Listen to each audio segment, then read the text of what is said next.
Good morning friend. आपण आज नवीन आर्टिकलला सुरुवात करूया. Conical pendulum. ठीक आहे. कोणी कोणी चर्चा कोनायकल पेंडुलम सुद्धा करते. ओके. कोनिकल पेंडुलम पाहण्या अगोदर आपण सिंपल पेंडुलम पाहूया. मी मागच्या चॅप्टर मध्ये ऑसिलेशन चॅप्टर ज्यावेळेस शिकवला त्यावेळेस तुम्हाला सांगितलं होतं कोनिकल पेंडुलम म्हणजे काय, सॉरी सिंपल पेंडुलम म्हणजे काय. A heavy sphere called bob suspended to a inextensible massless and twistless string from a perfectly rigid support is called as simple pendulum. Definition तसे मी सिंपल पेंडुलम आयडियल सिंपल पेंडुलमचे definition तुम्हाला oscillation chapter मध्ये सांगितलेले आहे. तरी मी एकदा डेफिनेशन सांगितले तुम्हाला. A heavy sphere called bob suspended to a inextensible weightless twistless string from a perfectly rigid support is called as simple pendulum. Okay. आता पहा कोनायकल पेंडुलम म्हणजे काय. कोनायकल पेंडुलम हे सिंपल पेंडुलमच आहे, पण पहा त्याची कंडिशन काय आहे. Conical pendulum is a simple pendulum which is given in such a motion that the bob describes a horizontal circle and string describes a cone is called as conical pendulum or conical pendulum. Okay. आता याचं आपण derivation पाहूया.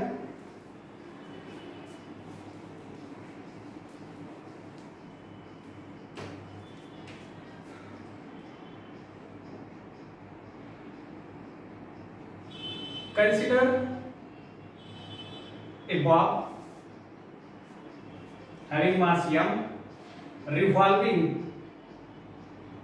along a horizontal circle. Okay, horizontal circle having radius r. Okay, let theta be the semi vertical angle of a cone. आता तुम्हाला माहिती आहे हा cone आहे. कोनचा semi vertical angle. Let theta be a semi vertical angle of cone. Okay. when bob is at position B, this is position B, this is rigid support S. Okay. when bob is at position B, then there are two types of force acting on bob. First is weight mg which is vertically downward direction, and second is force T0 due to the tension along the string. Okay, getting. पहा ज्यावेळेस एक point आपण इथे घेतलेला horizontal circle वरती बी point, ज्यावेळेस Bob हा बी पॉइंटला असणार आहे त्यावेळेस त्यावरती दोन प्रकारचे फोर्स एक्झर्ट झाले. एक वेट mg आणि दुसरं T0. हे T0 फोर्स जे आहे ते त्या स्ट्रिंग वरती जे टेन्शन असतं त्या टेन्शन मुळे तयार झालेले ते फोर्स आहे T0. Okay. as the motion of bob is horizontal, due to this the resultant of all the forces is or must be horizontal and directed toward the center of the circular path. Okay. पहा आता तुम्हाला माहिती आहे horizontal हा Bob जो आहे तो horizontal circle मध्ये मूव्ह होतोय. म्हणजे जेवढे ह्या बॉब वरती फोर्स एक्झर्ट होत आहेत ते त्यांचा रिझल्टंट फोर्स जे आहे ते हॉरिझॉन्टल पाहिजे आणि ते डायरेक्शन जे आहे ती डायरेक्शन त्या हॉरिझॉन्टल सर्कलच्या सेंटरकडे पाहिजे. ठीक आहे. आता ह्या पूर्ण सिस्टीम मध्ये जे व्हर्टिकल फोर्स आहे, व्हर्टिकल फोर्स बॅलन्स होतात किंवा कॅन्सल होतात. ठीक आहे. तुम्ही दोन्हीपैकी कुठलाही म्हणू शकता. एकतर ते बॅलन्स होतात व्हर्टिकल फोर्सेस किंवा कॅन्सल होत असतात. Okay. To balance or to cancel out the vertical forces, force T0 can resolve into two components. First is T cos theta. Okay, this is T cos theta. T cos theta, which is vertically upward component, and second is T sin theta, which is horizontal and directed toward the center of the horizontal circle. Okay, तर दोन याच्यामध्ये resolution झाले, एक T0 cos theta, इथं T0 लिहितोय आणि इथं T0 sin theta. Okay, आता पहा weight mg of bob is balanced by the T0 cos theta. Okay, therefore we can write T0 cos theta is equal to mg. This is equation number 1. Okay, the component, horizontal component T0 sin theta directed toward the center of the circle. Therefore we can say that this T0 sin theta gives the necessary centripetal force for the circular motion of the bob. Therefore from this explanation we can write T0 sin theta is equal to mv square divided by r or m r omega square. Okay, तुम्हाला माहिती आहे centimetre force जे आहे ते mv square divided by r is equal to त्याला mr omega square सुद्धा म्हणतात, fc. ठीक आहे, आता पहा equation 2 divided by equation 1. Equation 2 पहा आहे mr omega square divided by mg is equal to T0 sin theta divided by T0 cos theta. T0 get cancel, m get cancel, r omega square divided by g is equal to sin theta divided by cos theta. ठीक है, r आणि g पलीकडे काय होईल, omega square is equal to g sin theta divided by r cos theta. ठीक आहे, पाहायला कसं लिहिते ओमेगा स्क्वेअर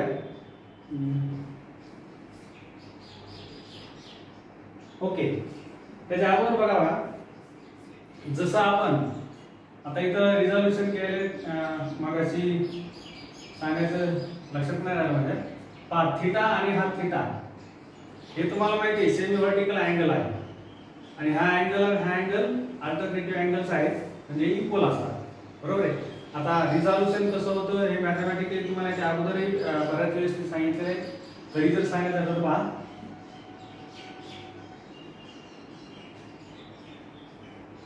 आता हे x आहे, हे x आहे, हे y, हे y. ठीक आहे, आता पहा रिझोल्यूशन कसं झाले मॅथमॅटिकली सांगतो तुम्हाला मी. sin theta is equal to कोनासमोरील बाजू, कोनासमोरील बाजू x डिवाइडेड बाय कर्ण हायपोटेनियस हा T0 आहे, T0. ठीक आहे, म्हणजे x इज इक्वल टू काय आलं T0 sin थीटा, बरोबर आहे. म्हणून x च्या ज्या डायरेक्शन होतं त्या डायरेक्शनला आपण T sin थीटा म्हणले. तसंच पहा आता cos theta adjacent side divided by hypotenuse, adjacent side काय y divided by hypotenuse T0 म्हणजे y is equal to T0 cos theta. ठीक आहे, त्याच्यामुळे हे y किंवा वरचं जे हॉरिझॉन्टल व्हर्टिकल कंपोनेंट आहे T0 cos theta आहे. हे तुम्हाला याच्या अगोदर सांगितलं होतं, पण कोणाला अडचण जर असेल तर मी पुन्हा तुम्हाला सांगितलेलं आहे ते. आता पहा तसंच जसे कंपोनेंट तयार केले बघा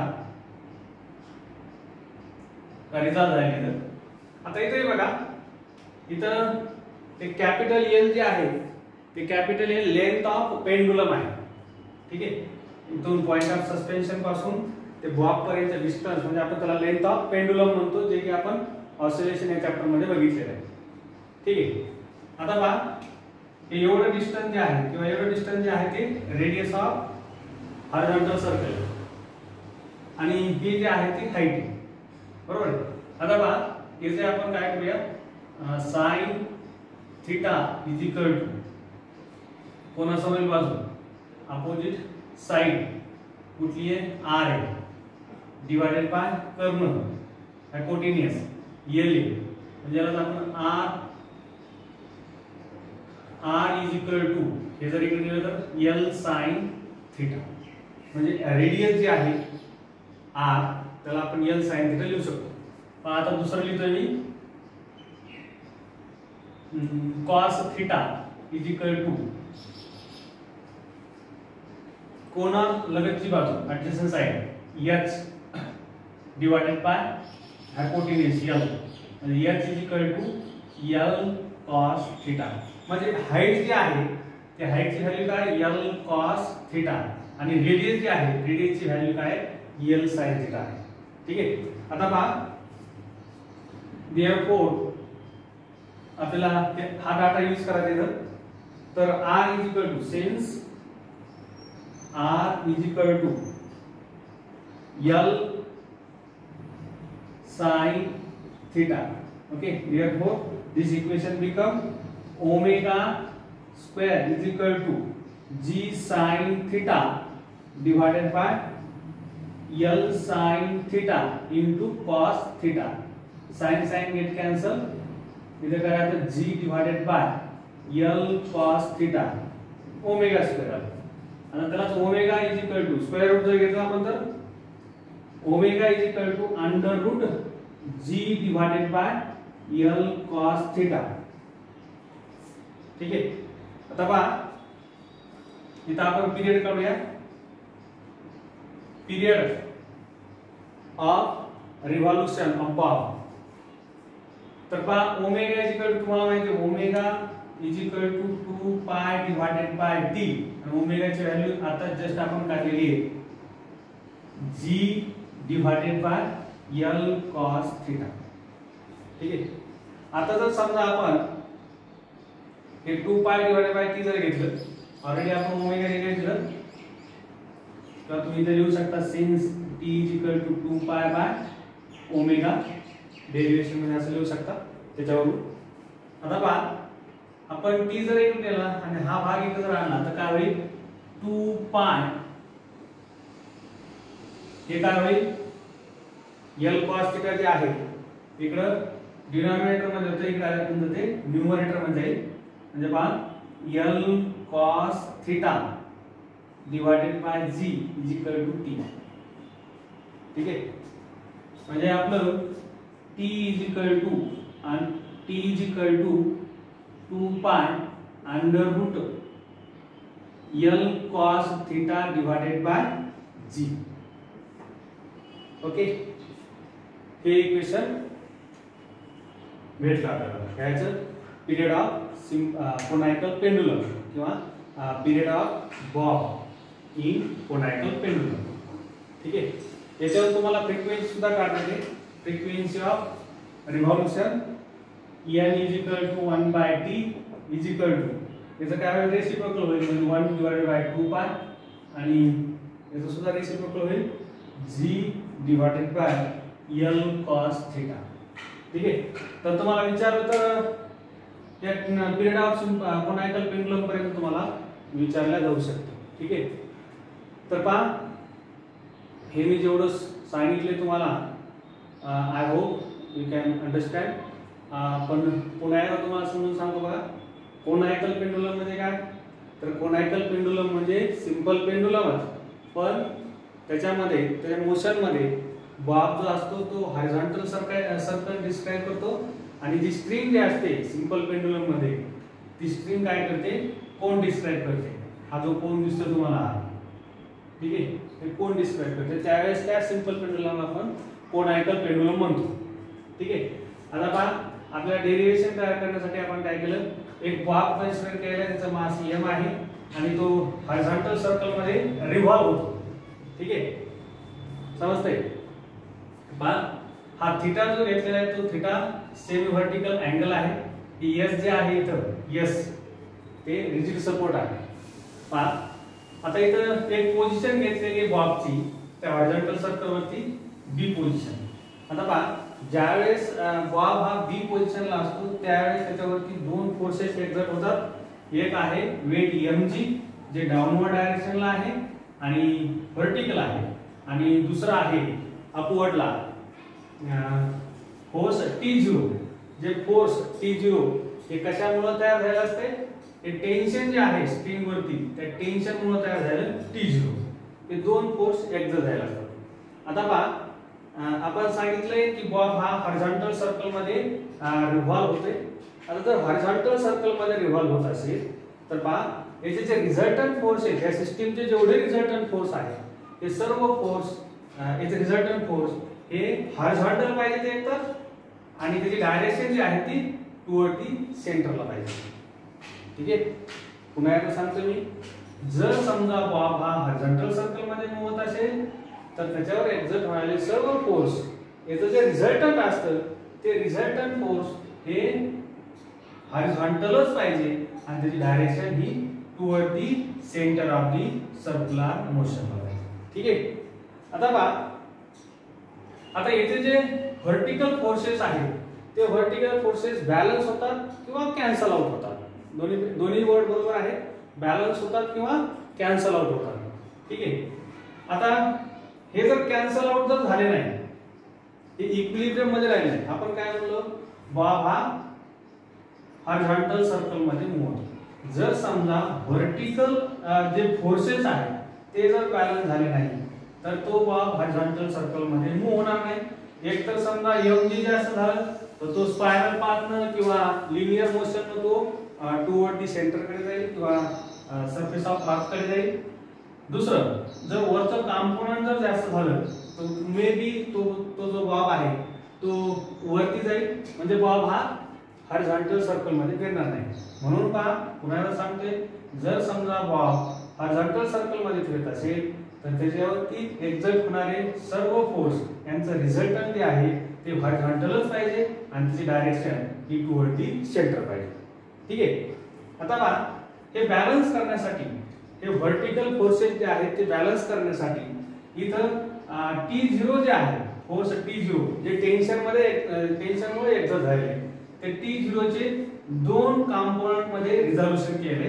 एक आहे T0 cos theta vertically upward डायरेक्शनला आहे, दुसरा आहे T0 sin थीटा हॉरिझॉन्टल आणि डायरेक्टली टुवर्ड दी सेंटर आहे. बरोबर आहे, समजतंय. आता पहा हे वेट mg डाऊनवर्डला आहे, T cos थीटा अपवर्डला आहे. हे दोन्ही एकमेकांना बॅलन्स करतात किंवा कॅन्सल करतात. ठीक आहे, आता राहिले T sin थीटा. T sin थीटाची डायरेक्शन आहे ती टुवर्ड दी सेंटर आहे. म्हणून आपण काय म्हणू शकतो, जर समजा एखाद्या कंपोनेंटची एखाद्या फोर्सची डायरेक्शन ही टुवर्ड दी सेंटर जर असेल सर्क्युलर मोशन मध्ये तर ते कंपोनेंट किंवा ती फोर्स त्या सर्क्युलर मोशनला लागणारा जे नेसेसरी सेंट्रिपिटल फोर्स आहे ते प्रोव्हाइड करत असते. ठीक आहे, पुन्हा एकदा मी रिवाइज करतो हे सेंटेन्स बोललेलो, जर समजा एखाद्या फोर्सची किंवा कंपोनेंटची डायरेक्शन ही टुवर्ड दी सेंटर जर असेल तर त्या सर्क्युलर मोशन साठी लागणाऱ्या नेसेसरी सेंट्रिपिटल फोर्स जे आहे ते नेसेसरी सेंट्रिपिटल फोर्स ते फोर्स काय करते प्रोव्हाइड करत असते. ठीक आहे, आता पहा या पूर्ण एक्सप्लेनेशन वरून आता T0 cos थीटा हे वेट mg ला बॅलन्स करते म्हणून हे इक्वेशन दिलं आपण. याची डायरेक्शन टुवर्ड दी सेंटरला होते म्हणजे T0 sin थीटा हे नेसेसरी सेंट्रिपिटल फोर्स प्रोव्हाइड करते जे सर्क्युलर मोशन मध्ये लागते. त्याच्यामुळे आपण T0 sin theta mr omega square हे इक्वेशन दिलं. आता पहा हा मॅथमॅटिकल भाग आहे, थोडा सोपा आहे तरी समजून सांगतो मी. आता काय केलंय, हे इक्वेशन तुम्हाला दोन्ही समजले. आता ह्या इक्वेशनला आपण ह्या इक्वेशननं डिवाइड करू. हे असं दिलं. ठीक आहे, हे डिवाइडेड बाय हे आणि हे डिवाइडेड बाय हे. इथे आता m कॅन्सल होईल तर T0 कॅन्सल होईल. ठीक आहे, आता पहा हे तुम्हाला एवढा भाग इथे आहे. आता r आणि डिवाइडेड बाय g जे आहे ते आपण पलीकडल्या साईडला घेऊन गेलो तर हे जे डिनॉमिनेटर मध्ये जे होतं ते न्यूमरेटर मध्ये, हे जे न्यूमरेटर मध्ये होतं ते डिनॉमिनेटर मध्ये पलीकडे. ठीक आहे. त्याच्यानंतर तुम्हाला याचे पुन्हा कॉम्पोनंट L जे आहे लेंथ ऑफ द स्ट्रिंग, हे L चे पुन्हा कॉम्पोनंट तयार करून आपण काय केले, R = L sin θ काढतो. म्हणजे R = L sin θ याच्यामध्ये जर ठेवलं तर तुम्हाला हे इक्वेशन भेटेल. ठीक आहे. आता याच्यामध्ये sin θ कॅन्सल झालं, राहिले काय हा आहे. मग याला स्क्वेअर रूट मध्ये केलं तर असं आलं. पण तुम्हाला माहिती आहे t काय असते, 2π/ω असते, बरोबर आहे. किंवा याला आपण असं लिहू शकतो ω = 2π/t, दोन्ही सारखंच एकच आहे. मग आपण ओमेगाच्या ठिकाणी आपण 2π/t लिहिलं, हे इक्वेशन भेटलं आपल्याला. त्याच्यानंतर आपण हा भाग इकडे आणला, t पलीकडे नेला, ते इक्वेशन भेटलं. ठीक आहे. म्हणजे हे इक्वेशन काय, t = 2π √L cos θ / g. हे काय आलं, period of conical pendulum. Okay, a period of walk of revolution in conical pendulum. Okay. त्याच्यानंतर फ्रिक्वेन्सी काय आली, ते तुम्हाला काही हे करायची गरज नाही, फक्त रेसिप्रोकल घेतलेले. ठीक आहे. तर असं हे कोनिकल पेंडुलम होतं. ठीक आहे. याच्यामध्ये लक्षात ठेवण्यासारखा भाग फक्त एवढाच आहे, याच्यावरती कुठले कुठले फोर्स एक्झर्ट होतात, कुठलं फोर्स रिझॉल्व होतं आणि ते का रिझॉल्व होतं. तर तुम्हाला सांगितलं मी ते बॅलन्स करण्यासाठी किंवा कॅन्सल आउट करण्यासाठी होते. आणि बाकी हे जे डेरिव्हेशन आहे, सिंपल असे डेरिव्हेशन, ते डेरिव्हेशन, बाकी याच्यामध्ये दुसरं काही नाही. तर इथं मी थांबतो. धन्यवाद.